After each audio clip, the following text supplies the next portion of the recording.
ओम नमो भगवते वासुदेवाय नमः।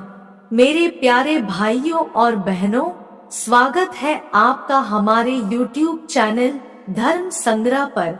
आज हम उत्पन्न एकादशी के व्रत, कथा, तिथि, विधि और महत्व से संबंधित जानकारी बताने वाले हैं। उत्पन्ना एकादशी का व्रत मार्गशीर्ष मास के कृष्ण पक्ष की एकादशी तिथि के दिन रखा जाता है, जिस वजह से इस एकादशी का नाम उत्पन्ना एकादशी पड़ा है।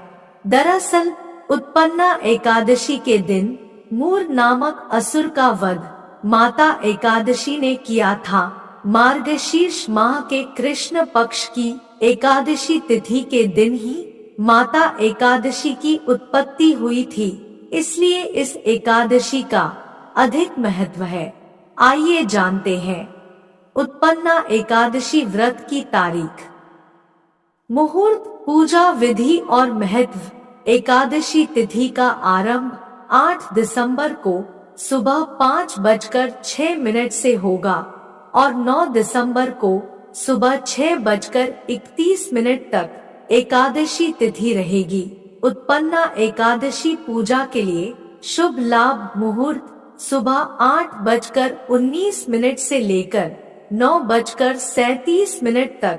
इसके बाद अमृत काल सुबह 9:37 से लेकर 10:55 तक रहेगा। उत्पन्ना एकादशी के व्रत पारण का समय 9 दिसंबर 2023 को दोपहर 1:15 से दोपहर 3:20 पर किया जाएगा। उत्पन्ना एकादशी का महत्व। धर्मराज युधिष्ठिर कहने लगे कि हे भगवान, मैंने कार्तिक शुक्ल एकादशी अर्थात प्रबोधिनी एकादशी का सविस्तार वर्णन सुना। अब आप कृपा करके मुझे मार्गशीर्ष माह के कृष्ण पक्ष की एकादशी के विषय में भी बतलाइए। इस एकादशी का क्या नाम है तथा इसके व्रत का क्या विधान है, इसकी विधि क्या है, इसका व्रत करने से किस फल की प्राप्ति होती है। कृपया यह सब विधान पूर्वक कहिए। भगवान श्री कृष्ण बोले, मार्गशीर्ष माह के कृष्ण पक्ष में आने वाली इस एकादशी को उत्पन्ना एकादशी कहा जाता है। यह व्रत शंखोद्धार तीर्थ में स्नान करके भगवान के दर्शन करने से जो फल प्राप्त होता है, उसके बराबर पुण्य मिलता है। व्रत करने वाले भक्त को चोर, पाखंडी, परस्त्रीगामी, निंदक, मिथ्याभाषी तथा किसी भी प्रकार के पापी से बात नहीं करनी चाहिए। इसका महात्म्य मैं तुमसे कहता हूँ, ध्यान पूर्वक सुनो। उत्पन्ना एकादशी व्रत कथा। युधिष्ठिर कहने लगे कि हे भगवान, आपने हजारों यज्ञ और लाख गोदान को भी एकादशी व्रत के बराबर नहीं बताया, सो यह तिथि सब तिथियों से उत्तम कैसे हुई, बताइए। भगवान कहने लगे, हे युधिष्ठिर, सतयुग में मुर नाम का दैत्य उत्पन्न हुआ। वह बड़ा बलवान और भयानक था। उस प्रचंड दैत्य ने इंद्र, आदित्य, वसु, वायु, अग्नि आदि सभी देवताओं को पराजित करके भगा दिया।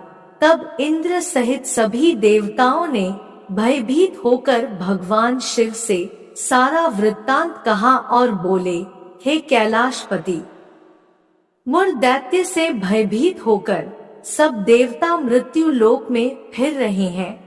तब भगवान शिव ने कहा, हे देवताओं, तीनों लोकों के स्वामी, भक्तों के दुख खोन का नाश करने वाले भगवान विष्णु की शरण में जाओ। वे ही तुम्हारे दुख खोन को दूर कर सकते हैं।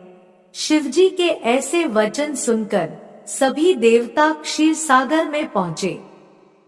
वहां भगवान को शयन करते देख हाथ जोड़कर उनकी स्तुति करने लगे कि हे देवताओं द्वारा स्तुति करने योग्य प्रभु, आपको बारंबार नमस्कार है।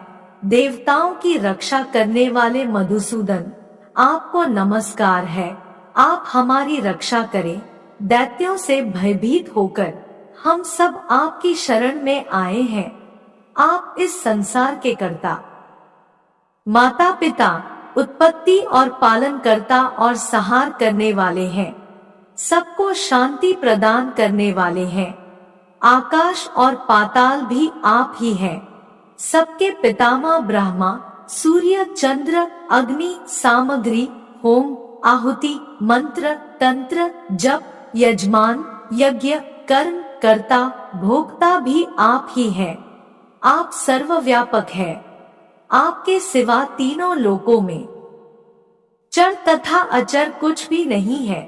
हे भगवान, दैत्यों ने हमको जीतकर स्वर्ग से भ्रष्ट कर दिया है और हम सब देवता इधर उधर भागे भागे फिर रहे हैं।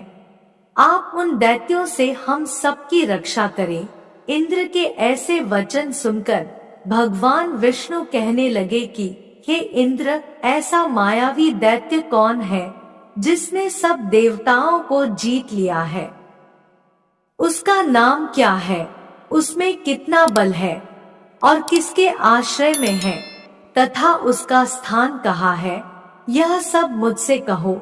भगवान के ऐसे वचन सुनकर इंद्र बोले, भगवान, प्राचीन समय में एक नाड़ीचंद नामक राक्षस था। उसके महापराक्रमी और लोकविख्यात मुर नाम का एक पुत्र हुआ। उसकी चंद्रावती नाम की नगरी है। उसी ने सब देवताओं को स्वर्ग से निकालकर वहां अपना अधिकार जमा लिया है। उसने इंद्र, अग्नि, वरुण, यम, वायु, ईश, चंद्रमा, नैऋत आदि सबके स्थान पर अधिकार कर लिया है। सूर्य बनकर स्वयं ही प्रकाश करता है, स्वयं ही मेघ बन बैठा है और सबसे अजेय है। हे असुर निकंदन, उस दुष्ट को मारकर देवताओं को अजेय बनाइए। यह वचन सुनकर भगवान ने कहा, हे देवताओं, मैं शीघ्र ही उसका संहार करूंगा। तुम चंद्रावती नगरी जाओ। इस प्रकार कहकर भगवान सहित सभी देवताओं ने चंद्रावती नगरी की ओर प्रस्थान किया।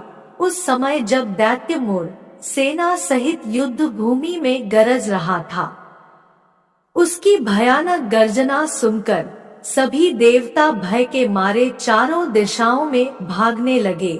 जब स्वयं भगवान रणभूमि में आए तो दैत्य उन पर भी अस्त्र शस्त्र आयुध लेकर दौड़े।